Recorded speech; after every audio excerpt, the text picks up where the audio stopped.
And I believe my daughter's coming up first, Briana.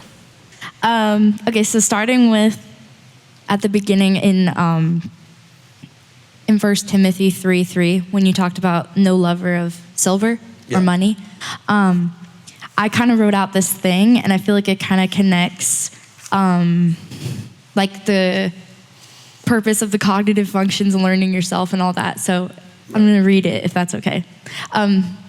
So you can't be bought.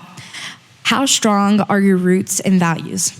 My first immediate thought when you mentioned no lover of silver was Judas, because he sold out Yeshua for 30 pieces of silver. And even after he saw the good firsthand as he got to walk alongside Yeshua in the flesh, he made the decision he made in the end, and he couldn't live with himself and decided to take his own life. That's how his life ended. Is it the 2009 version that uses the word silver? Is that the difference? Yeah, okay. Mine says that, so I didn't know. Okay. I'm just reading out of the 98, so I just realized it must say different in the other. So then I was thinking about how do we live our life? Are we willing to sacrifice our beliefs, values, and morals for something that is physical on earth, like treasures? And then can we be bought? So if we don't have a principle to stand on, we will fall. And by deviating from your core beliefs, you lose who you are entirely. So I think what is so important about this is learning yourself and knowing yourself, and like what kind of person you are. Do you like yourself? Are you staying true to yourself and what you know to be important? If you can't do this, how could you ever become the person Yahweh would want to live with? It's like the first thing you actually have to like deal with yourself. And overall, I think this goes along with the other principles listed in the verse about how you can't know yourself if you're drunk or if you're not sober of mind.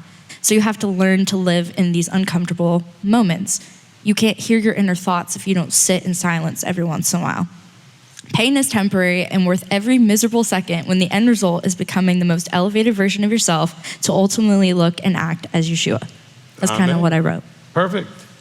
We may have a future teacher here. Because I thought it tied in the point of the cognitive functions and all that. No, it did. Okay. And the leveling yourself up and understanding what can get in the way of it, you know. Because a lot of things that Scripture gives us is not just the things that are positive that we need to be adding and doing, but the things that if we were doing them, would cause us stumbling, would hinder our progress. So a lot of what was talked about in here was that you need to be reverent and sober-minded, but also the opposite side of it, don't be drinking and getting all messed up and everything else and loving money and being able to be bought and whatever, because these are things to avoid. The other thing is when you went over Titus 2, I was going to ask, because I'm eventually going to be an older woman, and so from my experience, many of the older women that I've come across, or not just in the congregation, but just in general, don't really do this, which is really sad because it would be nice to have an example to look up to, but I see a lot of very poor marriages or just older women being pessimistic in a way to the younger women who are going to enter into marriages, basically telling you that you're going to fail because they had a bad experience, so they're projecting. So I never really see this actually happening. Does this kind of start with men not doing their role and then the women not being able to have a good marriage to then be able to instill that into younger women? Or is it just like we've lost the true meaning and value of like what a marriage is supposed to be? All right, so some of that, right? Not all of that. Okay, so first of all, there's a verse that we should be thinking about. It says, out of the abundance of the heart. So you can't expect older men or older women to give you very much if the heart doesn't have it. If they haven't experienced it, if they haven't put, because it says to lay up these things in your heart. We talk about that a lot in the Heart of the Matter teaching. So you're not gonna get from somebody what they don't have, okay? And so a lot of these ladies, especially that we run into in the congregation, they came to this already older. So they don't have that much experience necessarily walking this out, even though they have experience being older in life. Okay, but you can't give what you don't have. And so that's really the problem. Now, what you also mentioned was, is it because of the men or because of this? It's not a blame that we should ever go outside of. Everybody can figure out on their own, how do I need to do what I need to do? You could say, well, if my husband Well, that's not a good excuse. The men could always say, well, if my wife, and this is what we end up with all these fights when I deal with marriage counseling, is like each one's thinking if only the other one would change. Well, what about you? Just change you. If it still doesn't work, well, maybe you don't have a marriage that's really viable, but change you. Okay, stop focusing on changing them. Do your thing. Well, but what about you? No, don't, just change you. Well, what if he doesn't change, or what if she doesn't change? Well, then you might have a marriage that really is problematic. But at least you do you. All you can do is work on you. You can't make them, and don't wait for them to do first, right? You're not gonna sit there and say, well, when they do it, I'll do it. Well, that's dumb, because you're both probably saying that, okay? So I hope all the ladies are hearing, and this is something I've heard from other of the young ladies, just like my daughter said, we need older ladies to be that kind of example and be willing to be good mentors and guides. But try not to, because some of you older ladies have already tried to do some of this and you've screwed up some of the women in small ways, because you don't have that in yet to give. Okay, just because you're older doesn't mean that your advice is something that's a bunch of pearls, okay? It may not be. Okay, age doesn't automatically bring wisdom, all right? Okay, you got the gray hair, but do you have the wisdom to go with it? Maybe, maybe not. So maybe you need to not be saying so much yet. Because I've had some people come to me, well, I was talking to this person, the person was old and everything else, and I was like, oh boy. Because whatever it was that they were told was not what they should have heard. And ladies, especially the older ones, did you hear the part that she said about the attitude? Okay, the fatalistic, pessimistic, everything, it's all going to crap anyway, so who cares, whatever, it doesn't work. I'm just saying that's sometimes coming from you guys who are now in your older age and you're in a life that you didn't really want and you're not where you wanted to be and you're not, you just happen to show up and here you are and it didn't go well. So you might as well say, well, listen, it doesn't work, so why bother? Don't do that. Maybe they can figure something out and have a better situation. If you're not only not qualified, but let's say you just don't have it in you to say the encouraging things because you're not real happy with how things went for you, then just be quiet. Don't share that. I mean, just because your marriage, maybe you had more than one even, and they were just bad, doesn't mean that hers is going to be bad. If hers is bad, I'm going to kill her husband. So, and you understand what I'm saying, right? Okay, but I think he's going to do a good job. I think he's doing a good job now, and she's very happy, and everything's great. But the thing is, a lot of us did not have great experiences with different things. Be careful giving those negative feedbacks, all right? Be careful giving the negative feedbacks. All right, what else you got? I was also going to ask, I don't know if you said this because I was writing down my thoughts, but did you mention at the end of verse 5 in Titus chapter 2, what at the end of the verse it says about not evil spoken of? What does the evil mean in that context? Yeah. Well, I mean, in other words, you're going to do things that when they attribute that what you're doing is of Elohim, then they're going to say things that are not correct. And by the way, when we had the definition of evil, we had the idea of causing harm. Well, you know what? If I'm doing something and I claim to be of Elohim and you believe that what I'm doing is, even if it's not, let's say it's not really what he wanted, then you are now going to believe that, which is going to do harm to you believing that what I just showed you was Elohim. So it can cause harm. It also harms, especially, which I did say, his reputation. So I did talk about it from the point of reputation. So thank you for that. And by the way, that's my daughter, who I am well pleased, okay? Of whom I am well pleased. Very proud of that girl, okay? And by the way, one of my biggest joys is the conversations we often have like that. Where she's listening to something I taught or reading something and comes up with something, and we just have these great conversations. So, everybody should have at least one of those somewhere. Now, if your children are not that, listen, there's no forcing it. I can't take credit for that. It's just who she is, and I'm very blessed. I love you, darling. Very blessed. All right. You're amazing. My question is about the posting that you talked about. So I'm really careful I don't do the bashing of the Christmas, Easter, things like that. However, about 3 years ago, I started sharing because people had reached out to me and said, it doesn't look like you do Halloween. And so I started doing a PSA, I guess, saying, I get asked this every year at the end of October. So I'm going to start posting this at the beginning of October. If it's something that's been on your heart, you're not the only person. It's okay to step away from all of society. If you feel like this is on your heart. And at the end, I say, I'm not bashing anybody. If you want to do Halloween and your family's happy about that, that's great. This is just about for somebody who might be feeling led like this. It's early enough that you can change your mind and not do it this year. Is that something I should not post? Yes, you should not be doing that.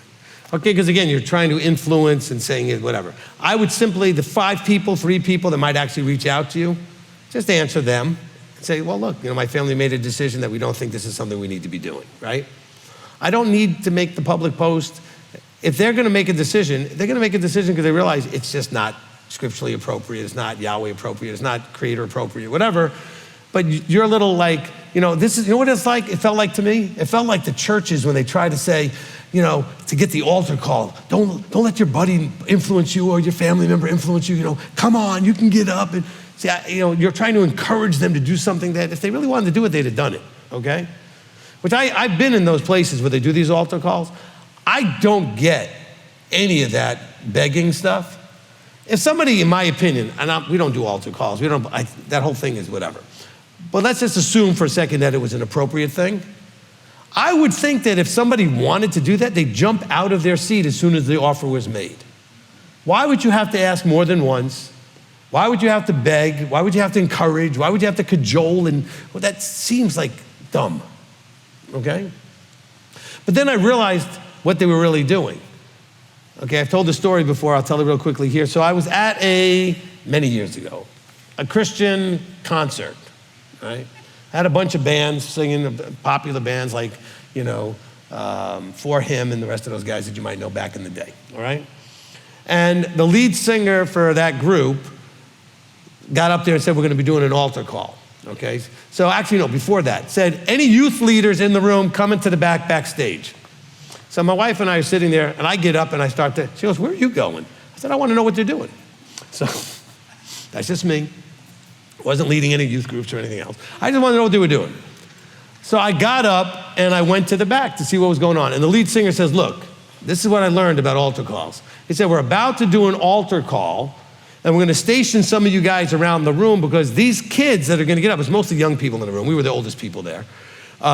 He said, but, this is 20-something years ago, 30 years ago. Okay, it's a long time ago. But the thing is, we were still the oldest people in our 30s, okay? And he says, they're gonna get up and do this all. They have no idea what they just did. I'm sitting there going, what? Why are we having people do something they don't know what they just did? And so what we're gonna do is we're gonna guide them to you so that you can take them in this emotionally, vulnerable place and mold them and do whatever you're gonna. I'm like, this is insane, okay? And so now I understood what they were doing. They didn't care that you understood what you were doing or why you were doing it. They just wanted you to do it so that you could then be indoctrinated or molded or whatever they were going to do with you. A very cultish sort of thing to do.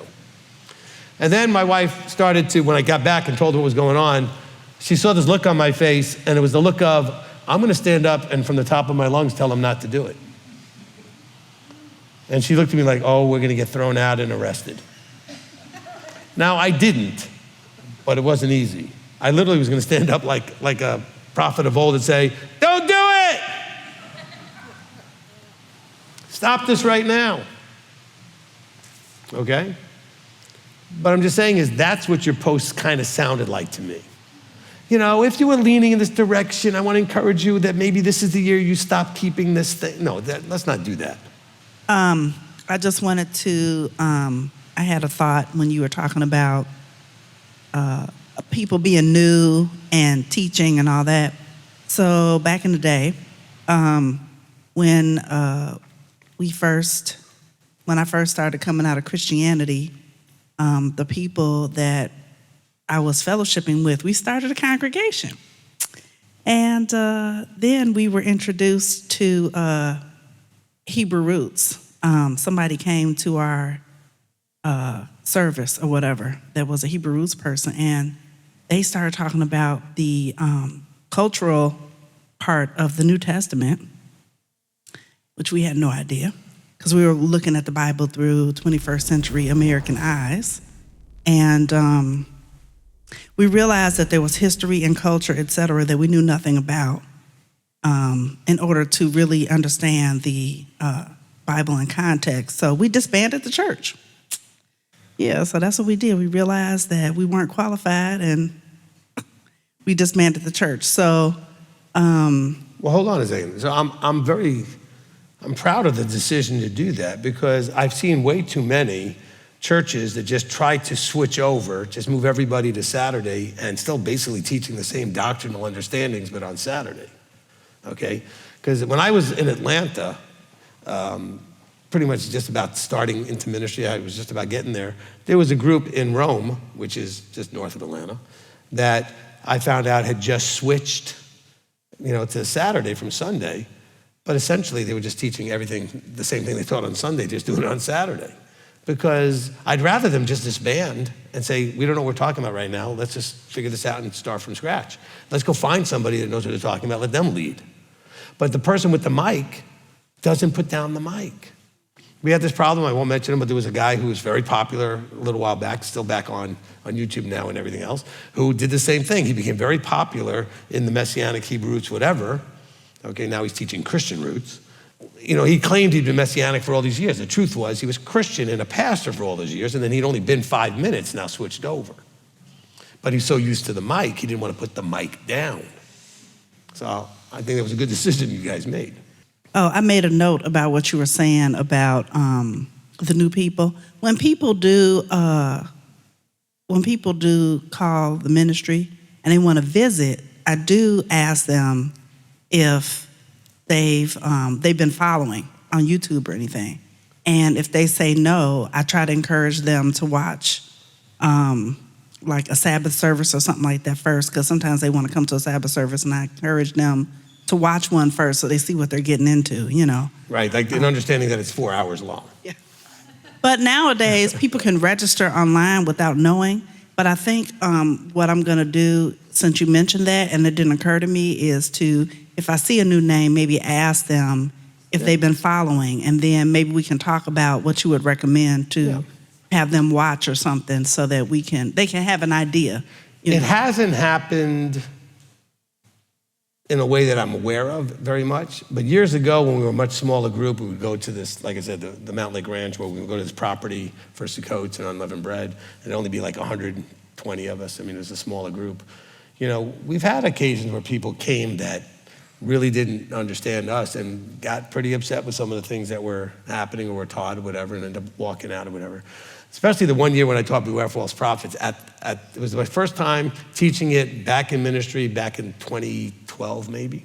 And there was a whole bunch of people that had never heard that teaching, because I hadn't done it since 2001, so it was redoing of it. Not the one you guys see on YouTube, that was a later version, but still. And we had people walk out of Sukkot, okay? Because they didn't know me and what they were dealing with, because I didn't have 700 teachings online yet. This is relaunching our ministry. So it helps if they know, and encourage them to know, like, just check them out first, okay? Go ahead. Yeah, so I appreciate you bringing that out, so we can maybe, because we do occasionally, when we get to the volunteer part, then I find out people aren't watching. Because when they find out they need to volunteer, they're like, oh, no, we're just visiting. So then we have some conversations. So they haven't heard the 47 announcements we said every week. No, because they're not watching. They just they must have searched and found it or something. So I think I will start, because people have been coming for so long, I recognize new names. And so we can just reach out and just find out what the status of that is. Yeah. And it's fine. And look, I can understand if I'm new at doing this and I live, anywhere in the Southeast, we may be one of the only groups hosting something in the Southeast. So maybe you live in Florida, maybe you live in Georgia, maybe you live in the Carolinas, maybe you live in Kentucky or Alabama or whatever. So you're in a, 1 or 2 state range. This may be a place that you might, consider if you look up, like, who's hosting a Sukkot near me, and you find us. I don't know how that pops up, but I guess if people do a search, it comes up. And the thing is, though, most of the ones you go to will probably be similar enough. We're not, okay? We're very different. I mean, there are groups right now or even nearby that, they're going to a campground and mostly it's about the camping and they don't have any teaching going on necessarily and it's just whatever. And it's just sort of I don't want to say glorified, but some sort of basically camping trip. It's a fellowship thing. And so we don't do that. People have said, well, we don't want to turn this into a conference. Look, I do as much and load up as much into the schedule as I do because I want you to get as much potentially in that week that I can give you since you're here, okay? You don't have to come to everything. We record it anyway. But I'm throwing every minute that I can of value into your being here.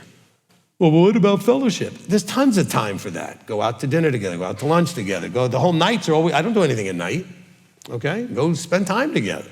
Plenty of time for that.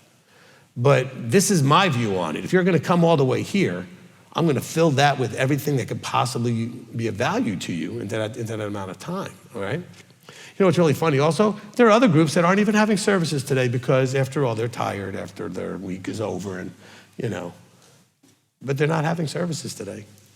I don't get that. We had to move everything out of the tent and put it back in this room and everything was done yesterday or the day before and we moved it all in and everything else and we're now here, not missing anything. Oh, by the way, they also missed the Sabbath before the feast because they had to get ready for the feast. I don't understand. We did the Sabbath before in the tent because we knew that was the best way to get the equipment moved and everything else. So we're not missing anything. We don't take time off. And I can tell you right now, your leadership is not ever tired in so doing, okay? And so I don't know what they need the time off for, but we don't. Because you need us to be here, and you need this place to come to, and you need to have this fellowship, you need to have this instruction, this experience every Saturday. But we're different. I think we see things differently. Well, first, I really appreciate what Briana brought up because I was thinking when as I was listening to the teaching, about the older women. I don't know what older women, like what age qualifies an older woman, but listen, I'm still trying to wrap my brain around her saying that one day she's going to be an older woman. I let that go. I skipped over that, but she just got married. I don't have any grandkids yet. I mean, come on, they got stuff to do before you're an older woman. All right, go ahead. No, I really appreciate that because people watch us, right? Mm-hmm. Here, at home, everywhere. And look, you come up every week pretty much. Most people watch, know who you are. And then when they show up at a feast, they're like, Janet, They feel like they know you because they see you all the time. Yeah, praise yeah. But Rabbi, I really like what you said, when you were talking about on 1 Timothy 3, verse 2, where you were saying an overseer then should be blameless. And you started to talk about what does that mean to be blameless? And it's doing the right thing once they, the teshuvah part, right? After they realize that they're not. Right. Blameless is not perfect. Blameless is not never making a mistake. Blameless is that you own what you did and do what is necessary to make the proper corrections that need to be made as part of the repentance process. Yes. So what I appreciate about what Briana said is because even though I'm not at the oldest category, definitely older than my kids for sure, there's a lot of younger 30-year-olds. I call them very young because 20 years younger. Look. To a young woman like she is, you've been married 20-something years. Mm-hmm. 23. Huh? 23. Right, so 20 plus years, so you have experience. It's not like you've been married 3 years. Like when I first got married and started ministry, I'd only been married a year or two. I mean, I don't know anything about marriage at that point. It's still the honeymoon, basically, So we're still trying to figure out what marriage is. Mm-hmm. 23 years, you know what marriage is, okay? You know the goods, the bad, the ugly. I mean, you know the whole thing. So you are old enough to still be considered someone that can be helping a 20-year-old, okay? Amen, yes. And so I am working on myself. So I appreciate what she said because, I want to be a good role model for a younger lady, for mm-hmm. a younger wife. And so I really was encouraged when you define what blameless is because Good. I do fall short. When I look at this list, it's very humbling to see this, set apart in behavior, not slander, not giving too much wine. I don't drink wine. Teachers of what is good, And then I really love verse 5 from Titus 2, sensible, blameless, workers at home, good, subject to their own husbands. It's just such a beautiful, picture of what a good wife is. All right, Very encouraging. let me cover two Thank you. pieces there that Yes. I didn't, I don't know, I guess I looked at the clock running out, so I didn't cover this in the teaching, but let me just cover these two things. One is, when it talks about slanderers, right, not slanderers, okay, you ladies have a big problem at times where you talk too much about other people. Now, you might not be intending to slander, in other words, to attack another person's reputation, but some of the information you give isn't right. It could be not accurate. It could be wrong information. It could hurt their reputation. Okay, men do this too. You guys do it more than we do. So you got to be really aware of when you talk about other people. Men too. I'm not saying that men are off the hook on this one. I'm just saying but you ladies tend to do it more. It's just the difference between men and women. There's things we do worse and we do more. The things you do worse and you do more.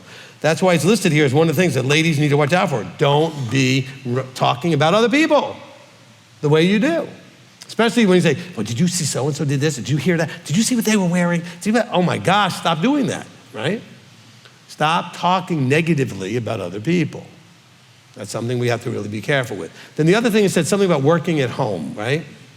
So I'm not gonna read that as you're supposed to be a stay-at-home housewife, mom, whatever. What it means is that you should be on top of whatever your home work is, all right?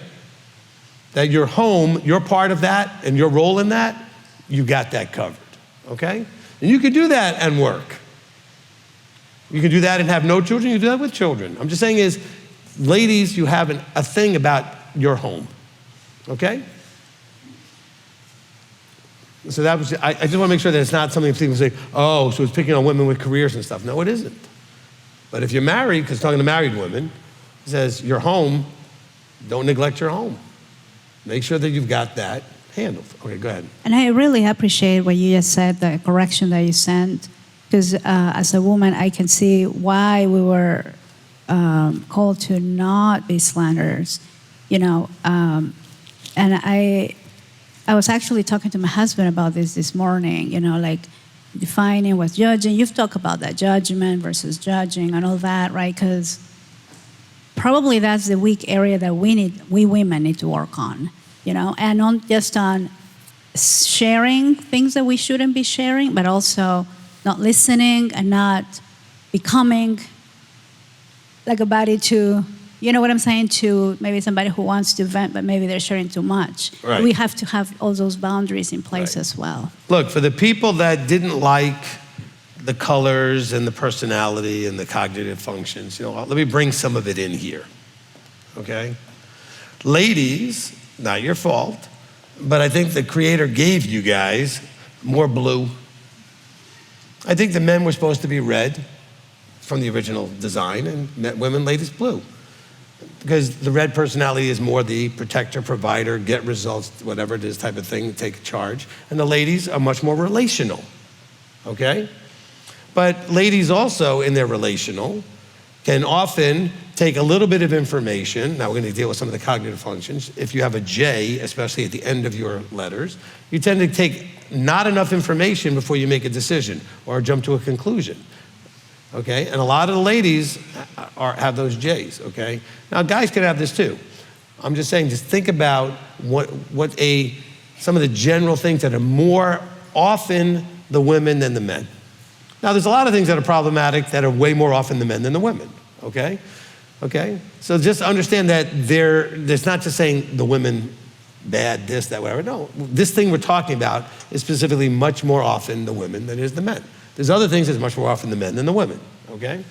But just realize that from a personality point of view, it's that blue side that will tend to have more of these challenges and these issues, okay? Now, we have a lot of men that they're blue-driven, and they have similar problems, okay? They have to start to balance that out with a lot more red to balance it out. That's just from the personality, but you can see that playing out in here, okay? All right? So, a man who's more red is going to be able to have his house in order, is going to be able to take care of these things in a way that shows that if he can take care of his house, he can take care of and provide for a bigger group. And that's going to take more of the red side, okay? If there's not enough white in either of you, peace is not going to be the best thing going on. I mean, there's going to be a weakness there in having peace in all the things that are happening. So just understand that that's a lot of what's going on in here, okay? I just really want to thank you because Put it right up by your mouth. This isn't the first time that you've talked about, it's really not our job to bring people into the fold, right? And as a blue and white, who is like preschool to 5th grade in this process, right? Depending on what the topic is. Of course, when you're just starting out with this, everybody is asking you because you're different, right? People are inviting me to things and I'm having to tell them no.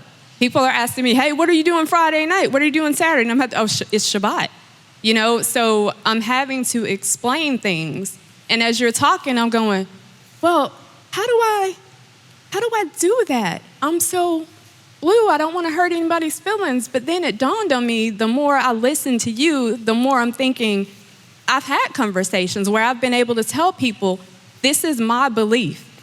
You have your belief.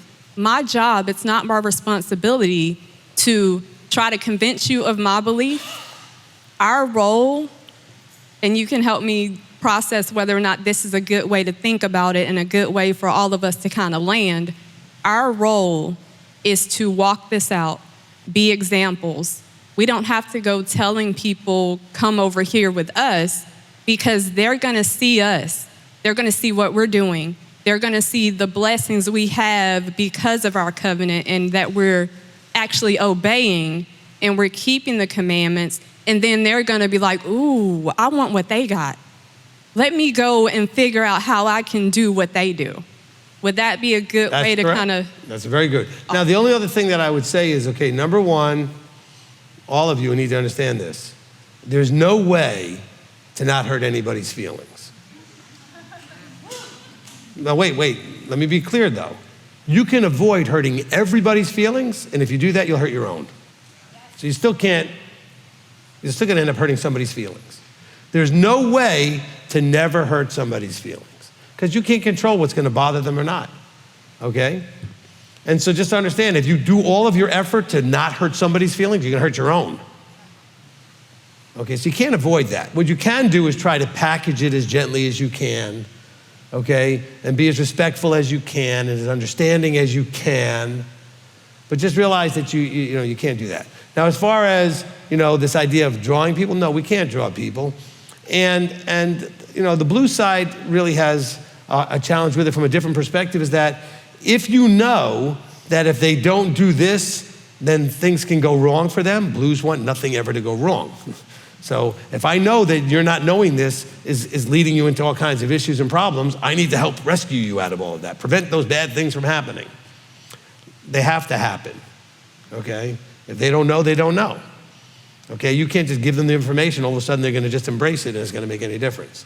Okay, so my question goes back to when you were encouraging young women to seek out best role models from older women, especially like for those that didn't have the best mother figure. I guess in this, I try typing out as best as I can to better convey what I'm asking. Might be 2 questions here, maybe 3. We'll see how this goes. Because I was one of those daughters that didn't have the best mother figure. And I was parentified. And I love her, I'll always love her. But of course, I was put in a role where I had to be like a caregiver to her when she was struggling with her emotions. And anyway, I found in the past weeks, I repressed a lot of anger about it. But I kept it hidden because I didn't want to make a fuss. That mentality of be a good girl, be a good daughter, don't say anything mean. But anyway, because of this, I'm recognizing my patterns where I find myself very protective with, because I love the older ladies here in the congregation when they want to come and hug me, and they have that look of where they want to just hug me like a mother to a daughter. I find myself being very protective about it because kind of like my fear response likes to kick in, and it could also be nothing personal. I don't really know you, so I'm kind of like, but also I realize it's me being like, don't you dare come. If you're going to come and drag me back in to care for you, please don't. I've noticed I do that. And so I guess what I'm trying to ask is, how do I balance that? Because obviously I'm still learning how to heal from this part of me, but I also want to be the best. I want to interact properly in a healthy way with the congregation, but also at the same time, because I know it's important, we need to have these role models, but how do you also balance with also trying to be your own parent, if that makes any sense? Okay, so a couple of things. So first of all, the idea of, and I want the older ladies to understand this, especially on the younger ones, these things should sort of naturally come about. I'm not saying that the younger ladies should just be going and bothering the older ladies, and the older ladies going over and saying, hey, do you need my help, to the younger ladies? But just sort of, you'll naturally sort of come into that sort of like comfort, in terms of that kind of thing. But for you, and this is for everybody who's dealing with the same sort of trauma-triggered, reaction, you have to recognize two things. One, there's no reason to respond to something that hasn't happened, okay? So if somebody is sort of an older, one of the older ladies, and she gives you a hug, some sort of a motherly hug, okay? She hasn't asked you to take care of her. She hasn't asked you to provide for her. That's number one. She probably won't. That's another piece of this, is that whatever we're afraid of doesn't normally happen most of the time, right? But number two is, you're not the person you were in the relationship you were in before, where you didn't feel like you could say no. So now you have to have the confidence, number one, that, hey, first of all, it hasn't happened, but you know what? If it does happen, I could just say, I could put up a boundary and say, no, I'm not here for that, right? So no reason to be afraid of something that, first of all, might not happen, and second of all, if it does, you can handle it, because you now have learned to have a voice. And so you're not in the relationship where you felt like I couldn't say, because we've counseled a little bit, and you've told me about how, you didn't feel like you were empowered to actually speak up because, it might hurt her feelings or this or whatever it was. So you just felt like you could not speak up. Now also notice that when you talked about hurting feelings, she got traumatized because she couldn't speak up while trying to protect the other person. So if you're going to not speak up or not do because of the other person, then you have to also be willing to let it go, okay? Because then you're really not helping anything by just trying to protect them and hurting you. Now, if I protect you and I'm okay putting my whatever I need or want aside, then that's fine, because I'm willing to do that. But if I'm going to resent, be bitter, and all these other things and hurt by it, bad idea. Better to speak up than to create that trauma that you're going to have taken with you, even when you're no longer hanging out with that person anymore, okay? Does that help? Yes, that does help. Thank you. I was trying to, that was the biggest thing. I was trying to work more and get to know me in that way. So Thank you. Okay, good. And now look, let me test, this is for everybody. Whatever your trauma is, take those steps. A, remind yourself, this may feel like it could lead to something, but doesn't mean it will. Just because it can doesn't mean it will. Okay, so one of the older ladies gives her a motherly hug. It doesn't mean that that lady's going to want her to take care of her when she gets into some sort of health issue, whatever it is, or emotional issue, and need a caregiver. So recognize that that has not happened, even though I guess it could, but then you also should be emotionally stable enough to hopefully calmly say, but really, what's the likelihood of that person actually asking me for that? And probably very small, right? then remind yourself also that you're not the same person that went through the experience that you did when you were much younger, that you have learned that you can actually speak up and say, I'm not going there. I was good with this relationship in this way, but we're not going to that way. Okay? And you have that power. All of you have that power, though, to realize, you know what? I should enjoy what I've got because as long as it stays like this, I'm good. That's the question you should be asking. Are you good with it the way it is? Oh, yeah, I like it. Well, good, leave it. But what if it goes this other way? You could always say something. And what if it doesn't go the other way? Then it stays great. Okay? Stays in a way that you are okay with it. So kind of play that through in your mind so that you're not getting just sucked into a traumatic response, a triggered response. Okay? In other words, disarm the trigger. My question is related to something you said about mammon, and I never once said the word mammon. okay, money. Not necessarily the same thing. Your church didn't teach Right. it well. I don't remember whether you said mammon or I money, didn't. but I meant It wasn't in the verses, money. and I didn't say it. I was talking about money. Okay. My daughter mentioned silver. All right. So I wanted to know if in the outside world, the secular world, would you say that, money is like the primary thing of importance regarding, everything that the secular, would you say it is the mover of people and it speaks probably the loudest? Would you say that, yes or no? I would say absolutely, but it depends on the context of what you mean. Right. Okay, since we live in a world where everything costs money, right? We need money to pay for everything, whether it's food, shelter, clothing, anything, right? So we obviously have that as a very strong driver to make sure we have enough of it so that we have the needs and even some of the wants. And we talked about that in the level up financial part, right? And so yes, it's a strong driver, not necessarily a wrong or bad driver, it's just the reality of it. Well, I'm actually trying to make a distinction. Sure. Yes, currency is needed. The Bible even says, the scripture says that there is a benefit to having currency. Sure. But, in the outside world, it becomes a god. It becomes like, it can take the place of God. And what I'm trying to say is... Wait. In what situations? Because I'm not picking on you. I have no idea what your finances are, but that's what every broke person says. No, I'm Okay? not. No, Yeah. I'm just saying because I don't know hardly anybody that's a God to them. I really don't. Does any of you really know people that's a God to them? Did you personally know people like that?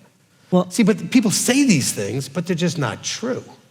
okay. Okay. Well, I would think, security, health, family, being able to do... And all of those things cost money. the basic survival needs, and being able to do pleasurable things outside of your work. Your work also is important to you in the outside world.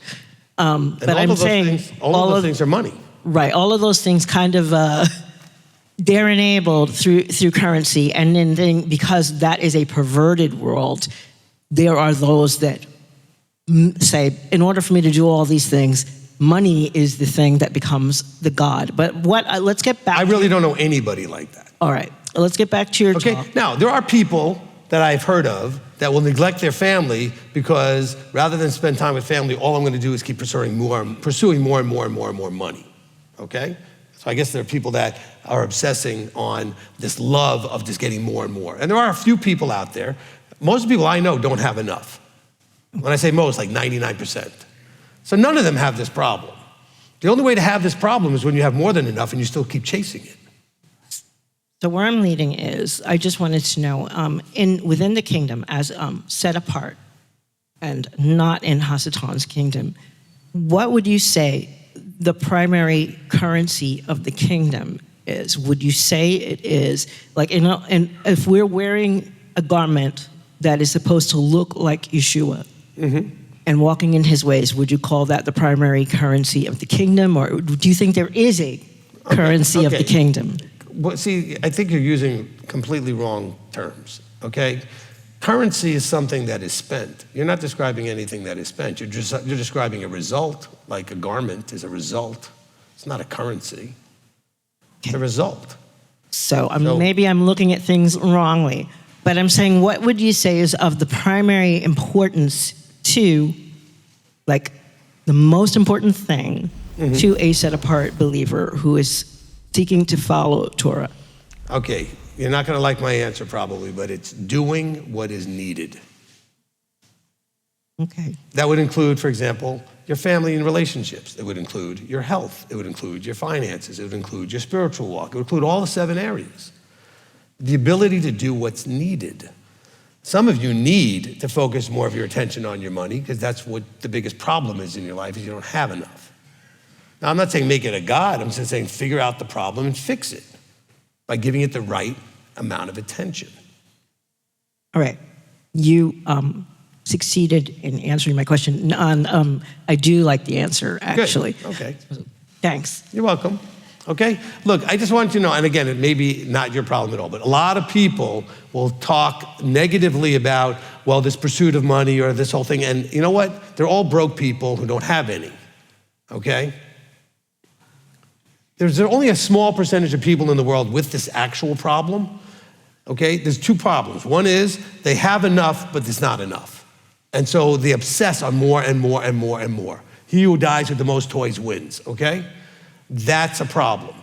The other problem is those that are influenced by money. You can make me, manipulate me, get me to do whatever because of money, okay? That is not most people. By most, I mean that's like not 90-something% of the people. Most people are not giving their financial side of their life enough attention. Okay? How do you know if you're giving it enough attention?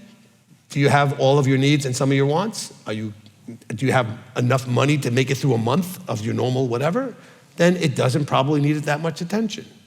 If you're not set for retirement, then you probably need more attention. I mean, there are things that, so again, it's the discipline to do what's needed. Some of you are not spending enough attention on your physical bodies, on your health.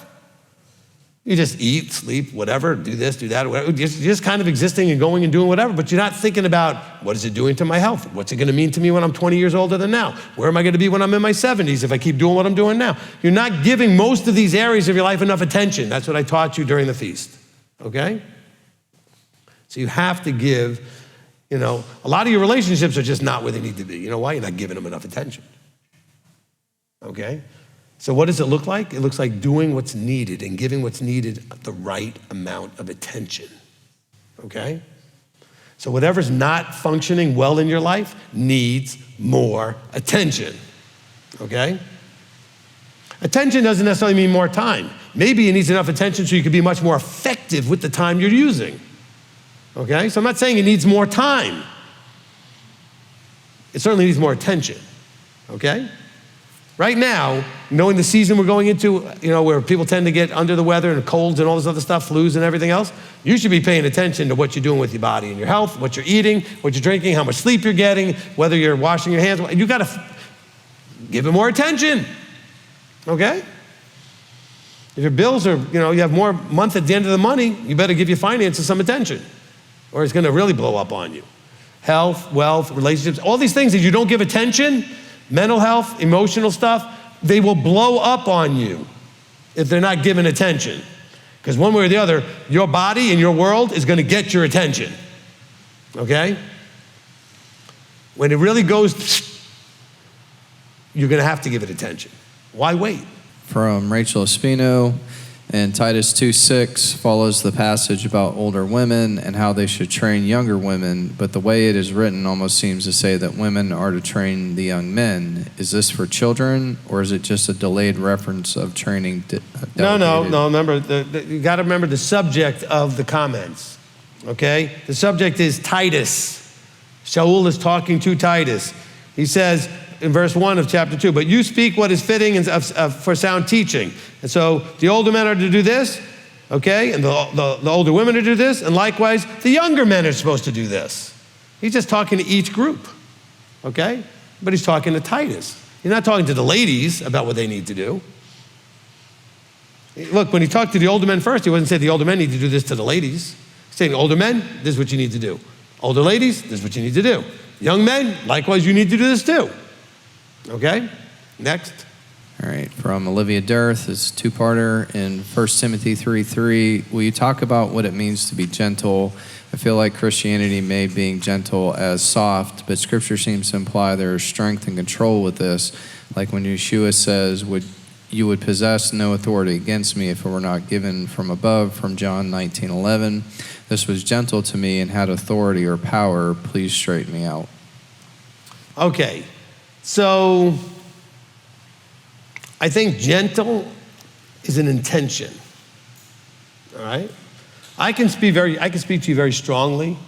I can even use some words you might not love, but my intention is to be aware of saying things only as strong as is necessary to get the result in a form that you, not everybody, but you, the person I'm talking to, may be different than another person I'm talking to, might receive, okay? So gentle is subjective, okay? So if I'm trying to get your attention and correct you especially, because we tend to be plenty gentle when everything's wonderful, all right? But it's when things aren't, then you have to make sure it has to do with understanding the fragility of who you're working with. How fragile are they? So be as strong as they can handle is being gentle, okay? Using necessary strength, but limiting it knowing who you're talking to, okay? And what the situation is. So hopefully, Olivia, that answers that. Next. Another one from Olivia. Where is the line between slandering and speaking truth to someone or about something? Is it the emotion or motivation behind what you're saying? The line can seem blurry at times. All right, the line is about 4 inches to the left. No. All right. So I think you're just going to agree with the end of that, okay? When you're talking about slandering, speaking the truth, and this and that or whatever, it can be very blurry, okay? And very, very, affected by what the subject matter is, who you're talking to, what you're talking about. But I think the thing you wrote in between all that, which is if you would check your emotion and motivation, you might get a better clarity in that blurriness, okay? So by motivation, for example, if I'm talking to you negatively about someone, I may be, and very likely, I may be trying to get you to feel the same way about that person as I do. I don't like them, and I want you not to like them. I'm mad at them, I want you to be mad at them. I was hurt by them, I want you to feel that same pain too. That's the motivation problem that could be in there. That's not good, okay? I'm saying this is what we do.